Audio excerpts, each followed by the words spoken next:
Welcome, soccer fans. We have a soccer ball problem for you where the ball is launched at an initial velocity of 12 meters per second at 50 degrees. We're going to call this our theta. We're going to call this our initial velocity.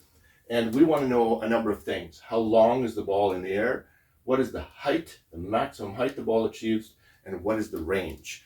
If you've seen some of my other videos, one of them that is sort of the generic calculation of a projectile launched without air resistance and stuff, you will have seen that the range is equal to the initial velocity squared over g times sine 2 theta.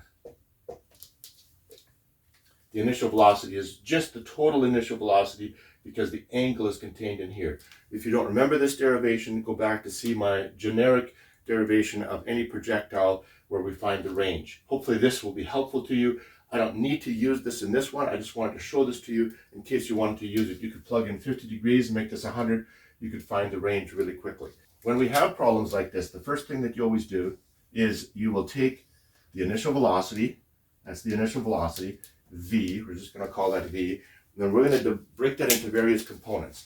One component is going to be the x component right here, which is vx, and the other component is going to be this component right here, which is going to be the vy. It's very important to do that because with projectile problems like this, the motion in the x direction is completely independent of the motion in the y direction. The only thing that locks them together is the fact that in the y direction, when it goes up and comes down and hits the ground, that stops the motion in the x direction. That's going to limit its range because at that point you hit the ground going up and down, so it can't go this way anymore. But other than that, the calculations for the x direction and the y direction are independent. The x direction continues on with the same velocity.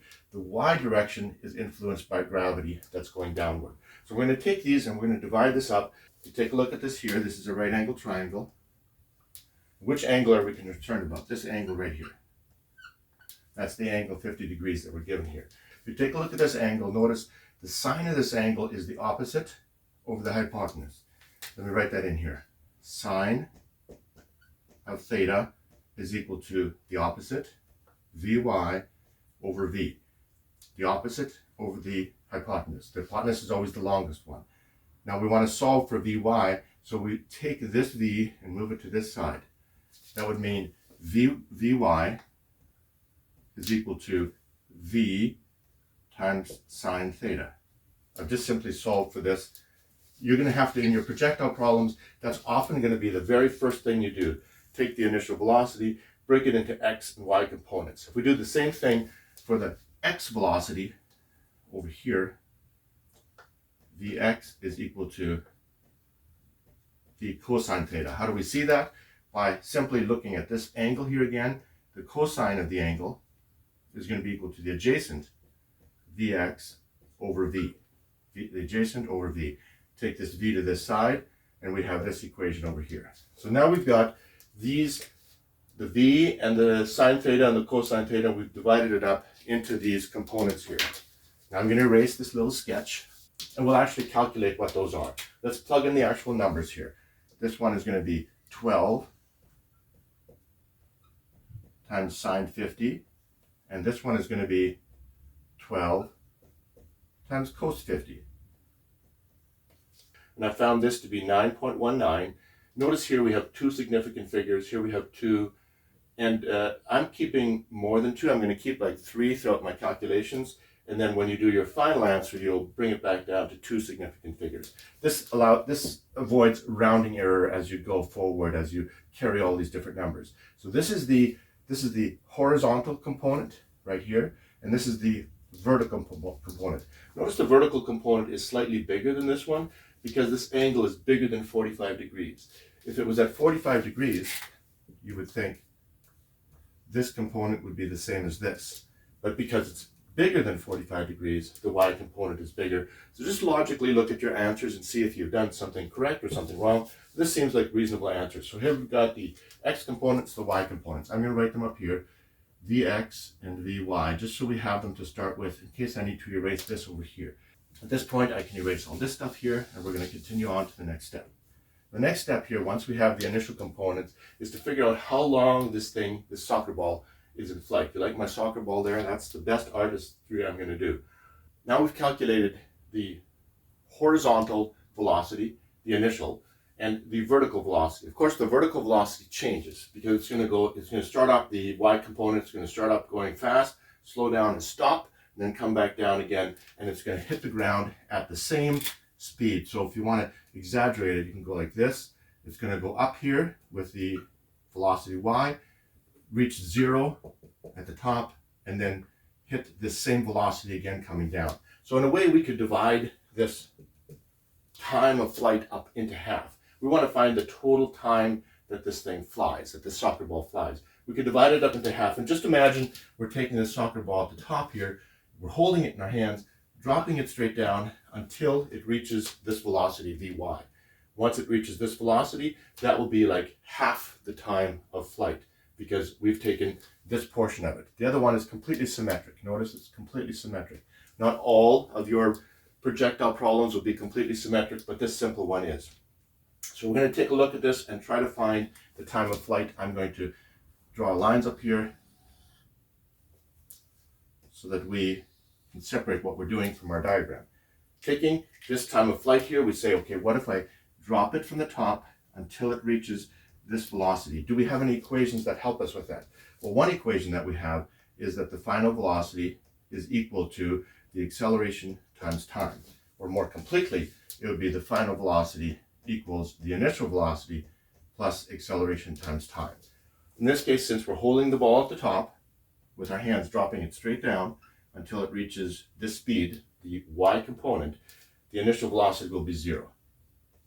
So we just need the final velocity equals the acceleration times time. The acceleration here is the acceleration of gravity. We're taking everything going down. Velocity going down is positive. Gravity going down is positive. That makes it much easier to do these problems. So now we want to solve for time. So in this case, time would be equal to this velocity divided by acceleration. Final velocity divided by acceleration. The final velocity we're looking at is the y component right here. So that's going to be 9.19 divided by 9.8, which is gravity, because this acceleration is gravity. Now notice this here is going to be pretty well 1. It's going to be just slightly less than 1, and that's going to be the time for it to go from here all the way to the top, or the time from the top all the way to the bottom. We're going to want to double this time to get the final answer. Let's just calculate this thing first, and then I'm going to double the time.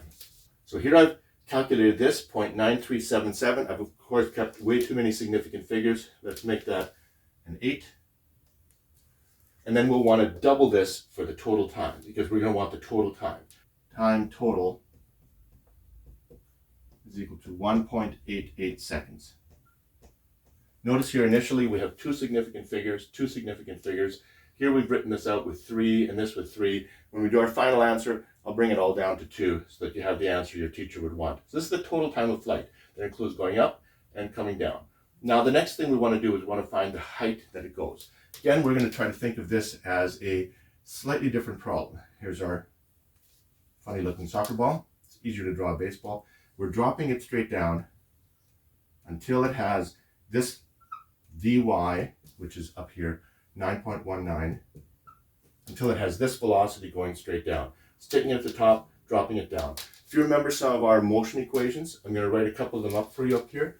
So one of them is average velocity is initial velocity plus final velocity divided by 2. We're not going to need that one. One is final velocity squared equals initial velocity squared plus 2 times acceleration times distance. We're going to need that one for this. And then another one is distance traveled is initial velocity times time plus 1/2 acceleration times time squared. We're going to use this one as well in a second over here. So I'm just going to leave these here and I'll do some calculations over here. Let's just take this and say, how do we figure out the distance if we know the acceleration, which is gravity? We know the final velocity, 9.19, falling straight down. How do we figure out this height? This distance. That's what we want. Well, we've got an equation here. If you think about this for a second, with this equation, the initial velocity is the velocity of the ball when you drop it at the top. That's going to be 0. We don't need that. That's going to be 0. The acceleration is going to be gravity. Now we've got an equation here. We can solve for d. Let's do that here. I'm going to do that maybe over here so we have some room. So it's going to be final velocity squared is equal to 2g d. I want to move this 2g underneath here, divide both sides by 2g, and then I'll have just d is equal to this. Velocity squared over 2g over 2d, and I can do that since I know my final velocity. I'm going to write that on this side. So the final velocity going down, 9.19, that's a 9, squared over 2, 9.8. Now this answer, this here is very close to this, so it's going to be about 9 over 2, which is about 4. So this is going to be about 4 meters. It seems like a very small height for the soccer ball, but maybe it's a small team of kids. I am getting this to be 4.31 meters. Again, I'm keeping too many significant figures, but I'm just going to write that up here, 4.31. And the very last thing that we want to find is the range, or how far the ball goes. Remember we talked about before how the up and down, the vertical is disconnected from the horizontal. The only thing that connects them is the fact that it's only going to fly this way as long as it doesn't hit the ground. Once it goes up and down and hits the ground, it's going to stop flying this way. So we calculate our range by figuring out the total time, which we do with the up and down, and multiplying by the x velocity. So the x velocity is 7.71. The total time of flight is 1.88. That should be about 14 meters. My calculation shows 14.5 meters. That's pretty close. So I'm going to go range is equal to 14.5 meters. This height would be in meters, and that would be in seconds. We've done the entire problem now. We've calculated the total time of flight, the height at which it travels, and the range. Do these look reasonable for a small kid, a bunch of small kids playing soccer? It seems very reasonable. But we will have one more thing to do, and that is to move everything into significant figurehood. So here for significant figures, we want to change this here to being 7.7, two significant figures. This is going to be 9.2 when you're writing your final answer. This one's going to be 1.9 seconds. This one's going to be, just get rid of that last one, and this one's going to go up to 15. There we go. 15 meters. Now we have everything into significant figures, and we have answers, and the answers all seem reasonable. I hope this helped. If it did, like and subscribe. I will see you in the next video. Bye-bye.